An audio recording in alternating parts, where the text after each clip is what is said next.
కోసమే అంబులెన్స్ ఉందేమో చూడండి, అక్కడ ఎవరో కింద పడ్డట్టున్నారు చూడండి.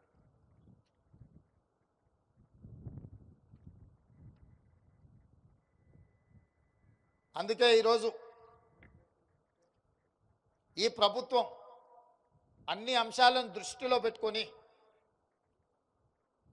మీకు ఉద్యోగ భద్రత కల్పించడమే కాకుండా మీరు చేసిన శ్రమకు మొదటి తారీఖు నాడు మీ జీతభత్యాలు చెల్లించడానికి ఒక స్పష్టమైన నిర్ణయంతో ముందుకు వస్తుంది.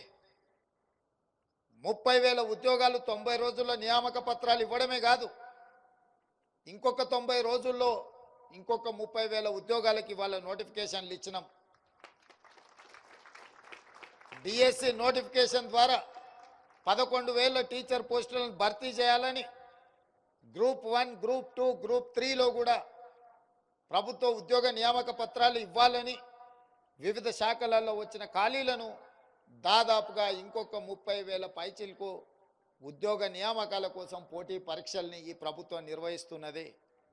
అంటే ఈ ప్రభుత్వం అధికారంలోకి వచ్చి సంవత్సరం తిరగకముందే 60,000 పైచిలకు ప్రభుత్వ ఉద్యోగ నియామకాలు అందించడం ద్వారా మా చిత్తశుద్ధిని నిరూపించుకొని నిరుద్యోగ యువకులకు ఈ ప్రభుత్వం పట్ల నమ్మకం, విశ్వాసం కల్పించి రాష్ట్ర ప్రభుత్వంలో ఏర్పడే ప్రతి ఖాళీని జాబ్ క్యాలెండర్ ద్వారా మీకు ఉద్యోగాలు అందించాలన్నదే మా ప్రభుత్వం యొక్క లక్ష్యం.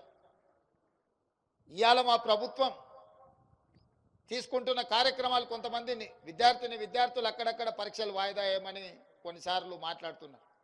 మీరు ఏదున్నా నిరసన తెలపాల్సిన అవసరం లేదు, ఆందోళన చేయాల్సిన అవసరం అంతకంటే లేదు. మంత్రులు ఎప్పుడు అందుబాటులో ఉంటారు. మంత్రులను కలవండి, విజ్ఞప్తి చేయండి. ఉన్నతాధికారులను కలవండి, విజ్ఞప్తి చేయండి.